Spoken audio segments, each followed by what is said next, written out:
Well, this is the Honda City Petrol that we're driving today, and the Honda City has been the iconic car of the last 20 years in India, one of the iconic cars in India. Why? Simply because it has a phenomenal iVTEC petrol engine, and of course, it is the great car for keen drivers. It's a very reliable car, but of course, we'll talk about this version of the car, which is the automatic petrol today, and we'll talk about the interiors, the driving bits, as well as the features. So stay tuned for the next 7 or 8 minutes, and let me take you through all the facets of the Honda City. But before that, here's a small request. Please follow me on Instagram. My handle is AshishMasi1. It's flashing below your screen. I'll also put it in the description. And if you, of course, help me improve my followers, then manufacturers will think that I'm very influential and send all these cars to me much faster than they do. Thanks for watching.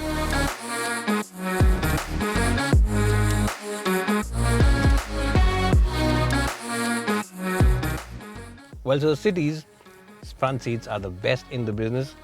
They are better than the Ciaz, they're better than the Verna, and they're better than all other rivals. They offer you excellent support for your under thighs, excellent support for your lower back, and they're very prominent bolsters as well, which means if you push this car in corners, these seats will hold you well. Now the gauges, they're half in digital as well as half in analog. It's a nice and cool gauge design, but the overall design of the dashboard can leave you, with a bit of debate on your hands, because even though it looks nice and very posh, some people don't like the fact that you only get touchscreen for the AC controls on the top end version, because this touchscreen really is a fingerprint magnet, and you'll always have to carry a cloth to remove those fingerprints. But other than that, in terms of features, it's a nice car. You get a sunroof on the top of the line version. You also get ABS as well as airbags, and the door bins also are large enough to house those big 1-liter bottles. You also get automatic headlamps as well as automatic folding mirrors for the sides. So in terms of features as well as overall ambience, it is a nice car to be in.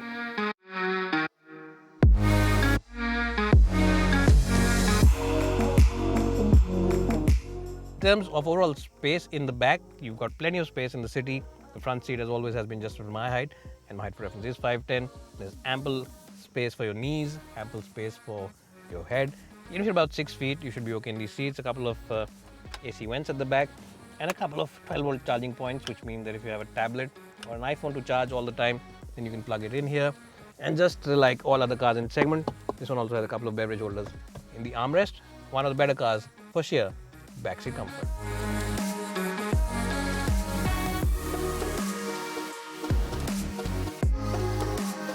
Now, if you talk about the boot on the City, it's a nice and massive boot. It's about 500 liters in overall capacity, and as you can see, the aperture is nice and wide. It's also a very wide boot and a deep boot, so loading those big bags should not be an issue. There's a bit of a loading sill, but you can forgive it because it is a spacious car.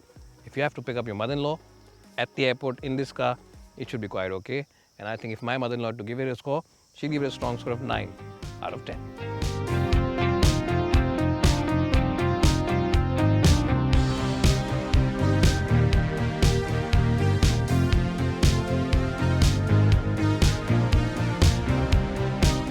The best part about the Honda City's driving bit is its refined engine. It's a silky smooth engine. It's a typical Japanese engine. It loves to rev hard. In fact, it goes all the way up to its red line of 7,000 RPM, and it's a very buzzy engine. It's a rev happy engine. No matter how many revs you feed it, it'll not complain, and it'll simply deliver performance. And it is a quick car. It's a very quick car in terms of the overall acceleration as well as the performance. But that's not all. It's also a hassle-free car to drive. It's a very easy car to drive because the steering wheel is really nice and light, and you get excellent visibility all across. The visibility from the big chunky mirror is also very good, and the visibility from this mirror is also good because the glass at the back is nice and wide and it's not very slanted. So visibility is excellent, the steering controls are light, the automatic gearbox is a cinch to use.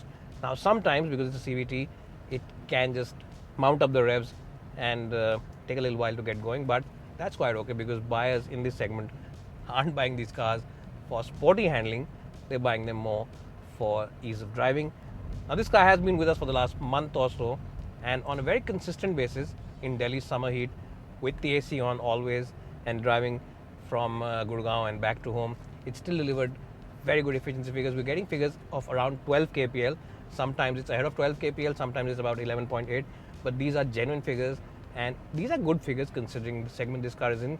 What's also good about this car is the ride comfort. Yes, the ride on this car is very good, but it doesn't compromise on handling. Now, if you are a keen driver, if you're someone who calls himself, a driver who buys a car for the thrill of driving, then you'll enjoy this car because the steering is direct. The suspension also is set up very well. It's a nicely balanced suspension between comfort and agility. So if you do decide to take it into corners and push it into corners and stuff like that, every journalist talks about those things.